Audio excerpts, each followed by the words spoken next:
Bismillahirrahmanirrahim. Assalamualaikum warahmatullahi wabarakatuh.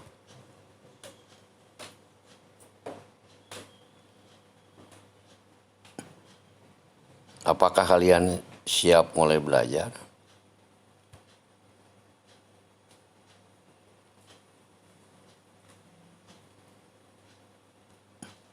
Ya, silahkan kalian berdoa terlebih dahulu ya. Berdoa mulai.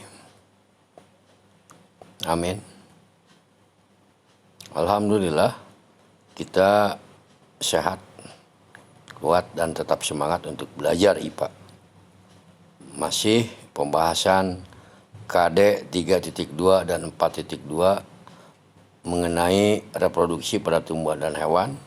Pada pertemuan ke-1, reproduksi angiospermae secara vegetatif. Pertemuan kedua, reproduksi angiospermae secara generatif. Nah, pertemuan yang ketiga akan mempelajari reproduksi pada gymnospermae, Pteridophyta dan Bryophyta. Anak-anakku sekalian, gymnospermae itu apa? Contohnya apa? Ya, pasti kalian pernah makan emping. Enak bukan? Atau mengenal aja, tidak pernah makan pun. Terbuat dari apa emping itu? Iya, ada yang tahu ya. Bagus. Nah, ini ya, tanaman apakah ini? Iya, ini adalah melinjo ya. Nah, ini emping terbuat dari melinjo. Apakah melinjo saja? Coba contoh yang lainnya apa? Yang termasuk gymnospermae itu. Kita ikuti pembelajaran ini bersama Bapak.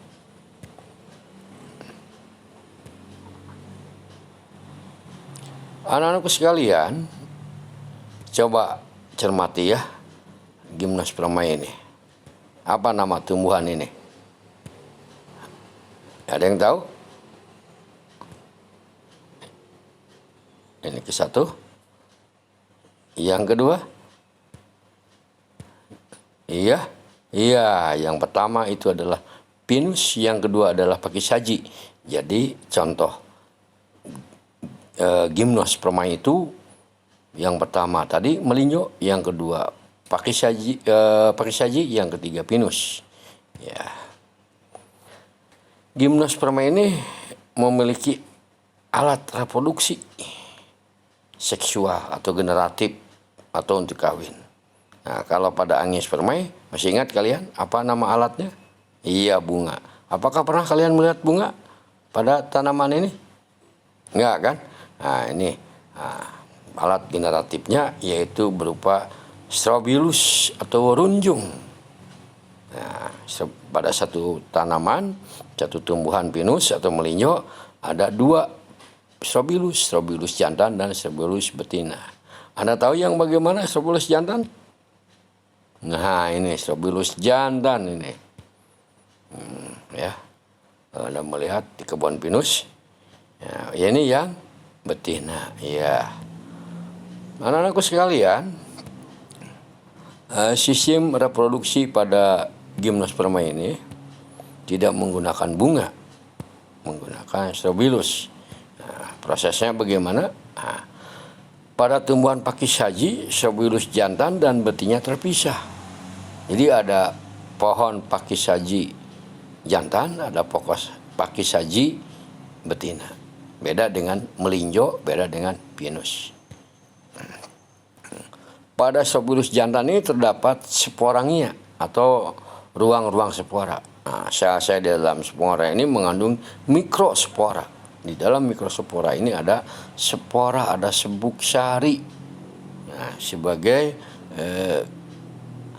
sel kelamin jantannya. Nah, pada strobilus betina terdapat banyak megasporofil. Tiap megasporofil mengandung 2 bakal biji. Setiap bakal biji itu ada lubang.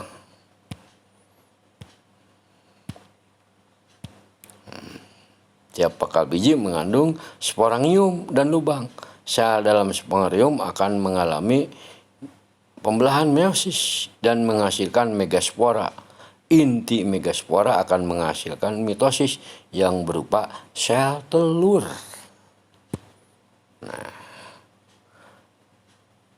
Penyerbukan pada gimnospermae terjadi jika serbuk sari menempel di liang bakal biji.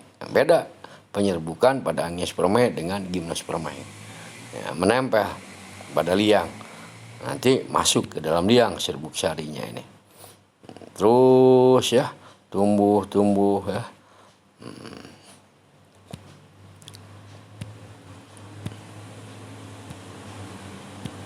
Ya. Perhatikan bagannya. Spirulus jantan menghasilkan sporangia. Sporangia menghasilkan serbuk sari. Spirulus betina menghasilkan megasporofil. Megasporofil berubah menjadi 2 bakal biji. Di dalam 2 bakal biji ini ada lubang atau liang. 2 bakal biji ini berubah menjadi megasporangium. Megasporangium berubah menjadi megaspora. Megaspora mengandung sel telur. Serbuk sari masuk ke lubang. Terjadi penyerbukan. Terus masuk ke lubang-lubang ketemu dengan sel telur. Dari sel telur dengan bergabung dengan serbuk sari terjadilah pembuahan. Pembuahan menghasilkan biji. Ya. Biji yang dibikin emping itu. Nah, itulah perkembangbiakan secara generatif pada gimnospermae. Apakah hanya dengan generatif saja? Nah, ternyata gimnospermae ini bisa berkembang biak secara vegetatif. Anda cermati gambarnya. Nah, ini tunas akar yang terdapat pada pinus. Nah, akar ini tumbuh tunas. Jadilah pinus baru. Nah, yang berikutnya Anda lihat pada pakis saji. Ya, seolah-olah pakis saji tumbuh anak tunas baru. Itu namanya bulbil. Itulah cara perkembangbiakan gimnospermae. Selanjutnya, anak-anakku, supaya Anda paham pembelajaran yang tadi, coba diskusikan pada gambar ini. Ya. Pada tahap nomor berapakah terjadinya gametofit, terjadinya sel kelamin. Jelaskan perkembangbiakan tahap demi tahap melalui gambar yang ada di sini ya. Oke. Nanti bertanyanya ya. Selanjutnya anak-anakku, yaitu reproduksi pada Pteridophyta. Nah, ya. Pteridophyta itu apa? Ada yang tahu? Pernah kamu melihat tumbuhan paku? Iya. Coba perhatikan gambar. Tanaman apakah ini? Gambar yang ke-1 apa? Nah, gambar yang ke-1 itu paku ekor kuda. Yang kedua apa? Suplir. Nah, suplir banyak ya. Di tebing ya. Di dinding rumah yang dingin, suplir. Nah,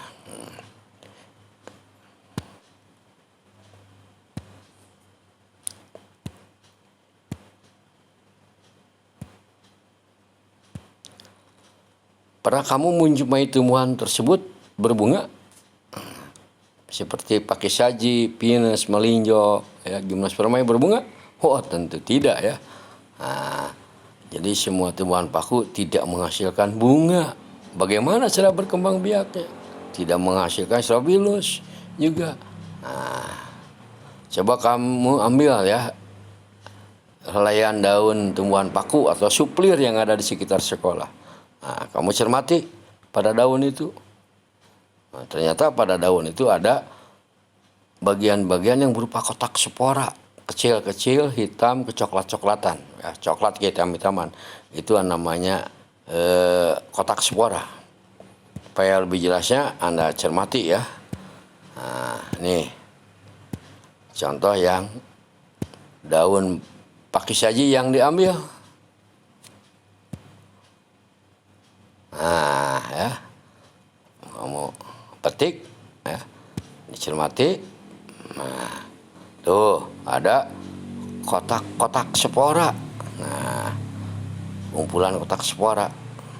Di dalam satu kotak spora ada apa? Kumpulannya yang banyak diambil satu buah aja, satu kotak spora. Di dalam satu kotak spora ini banyak spora. Nah, ini jadi bukan dengan strobilus tapi dengan spora. Mudah-mudahan kalian paham. Selanjutnya,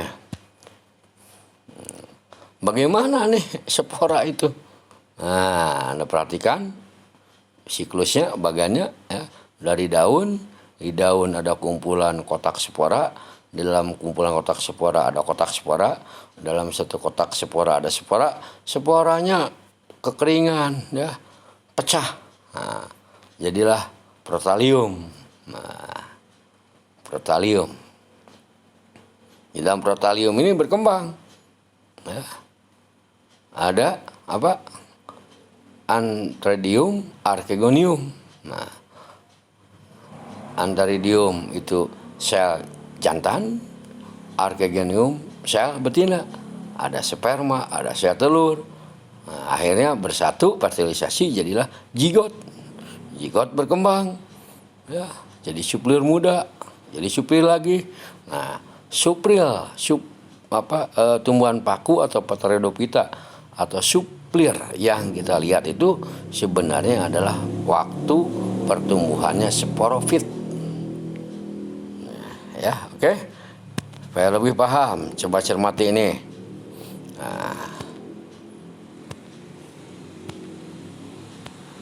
Coba lengkapi ini.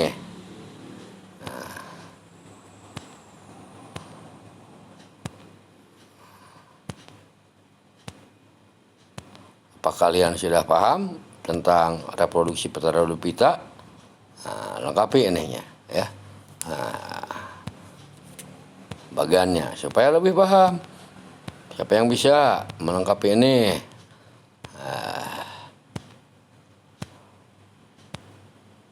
Oke. Kita mulai dari protalium.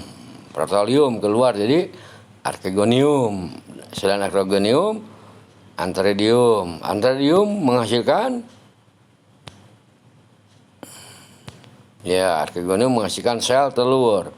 Antheridium menghasilkan sperma, bersatu, fertilisasi, jadilah zigot. Zigot jadi tumbuhan paku yang kita lihat. Tumbuhan paku ada kumpulan kotak spora, sporangium. Dari sporangium menghasilkan spora. Spora tumbuh jadi protalium. Nah, maka fase pada protalium sampai zigot itu namanya gametofit.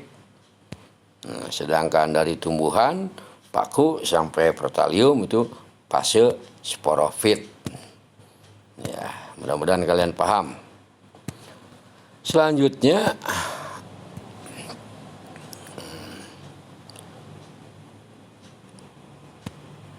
apakah Pteridophyta ini berkembang biaknya hanya dengan spora tadi? Apakah kalian masih ingat gak rizoma apa? Iya, rizoma. Tumbuhan apa yang berkembang biak dengan rizoma? Iya, jahe, lengkuas, ya. Nah, sekarang coba perhatikan gambar. Suplir, tumbuhan paku. Nah, bagian yang pertama apa? Iya, bagus daun. Yang kedua, akar. Yang ketiga apa? Ini rizoma. Jadi tumbuhan paku. Apakah tumbuhan paku bisa berkembang biak dengan vegetatif? Ya. Supaya lebih paham lagi, silahkan Anda buat kesimpulan. Ya. Oke, itulah tumbuhan paku. Nah, selain tumbuhan paku, itu kita akan belajar Bryophyta. Apa Bryophyta itu?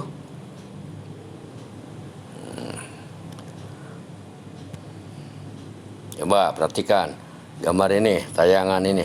Nah, ya. Pada tumbuhan bebatuan ini apa yang tumbuh? Iya, benar.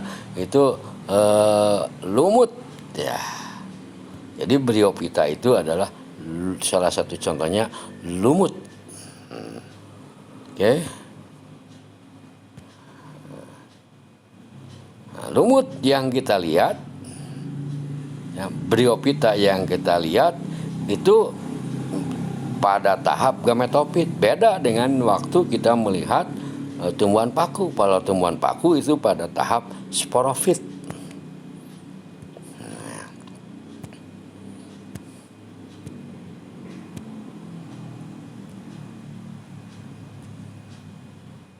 Cermati tayangan berikut. Nah, air nampak hijau ya, keruh. Terus di pinggiran bebatuan ada tumbuhan, malah diperbesar. Nah, kenapa air keruh berwarna hijau-hijauan? Nah, ya, itu berarti ada lumut di tempat yang lembab. Oke. Bagaimana reproduksinya? Nah, perhatikan ya, tumbuhan lumut, siklusnya. Tumbuhan lumut yang kita lihat itu termasuk fase gametofit.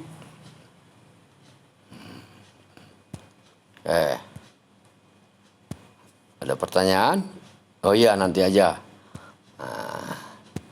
Supaya lebih jelasnya, lumut ini bagaimana bagannya? Pertama, protonema. Protonema ini dari spora. Protonema berkembang jadi tumbuhan lumut. Yang kita lihat, tumbuhan lumut menghasilkan antheridium dan archegonium. Antheridium itu menghasilkan apa? Iya, sperma ya. Archegonium sel telur, sperma lari ke sel telur, terjadi fertilisasi, hasilnya berupa zigot. Zigot berkembang jadi sporangium, ya. Jadi sporangium, jadi sporagonium, ya. Nah, terus jadi spora jadi protonema.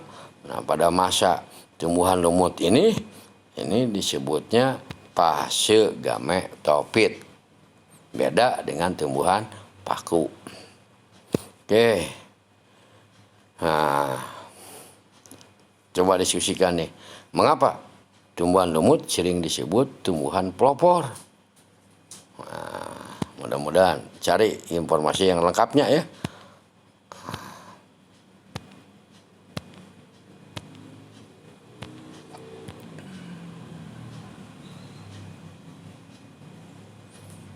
Apakah tumbuhan lumut reproduksi aseksualnya bisa? Bisa melalui kuncup. Nah, contohnya pada lumut hati. Nah, seperti yang tampak pada gambar. Nah, ya, namanya gemai. Ya, oke. Nah, selesai perkembangbiakan reproduksi pada tumbuhan lumut atau bryophyta. Nah, bagaimana manusia selalu berusaha mencari dan mencari. Kita pun harus mencari bagaimana reproduksi tumbuhan ini supaya bisa dimanfaatkan untuk kebutuhan manusia. Ya, tidak cukup dengan cara yang tadi. Kalian juga harus aktif. Barang siapa yang menguasai teknologi reproduksi tumbuhan akan menguasai dunia, akan menguasai ekonomi. Makanya kamu terus belajar ya masalah tumbuhan ini. Nah, yang pertama teknologi hidroponik. Apa hidroponik? Sering mendengar kalian? Iya. Cara menanam tumbuhan dengan menggunakan larutan nutrisi dan mineral air tanpa tanah. Jadi bercocok tanamnya tanpa tanah, pakai media-media itu. Kalian pernah melihat ke ini supermarket ada kangkungnya bersih. Nah, itu salah satunya produk dari kangkung hidroponik.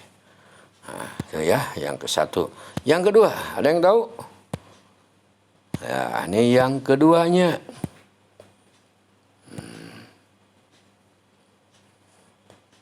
vertikultur, verti nanjak, kultur tanaman. Nah, jadi nanam tanaman di tempat-tempat tebing, berdinding. Ya, ini cocok ya, untuk daerah yang sulit air ya.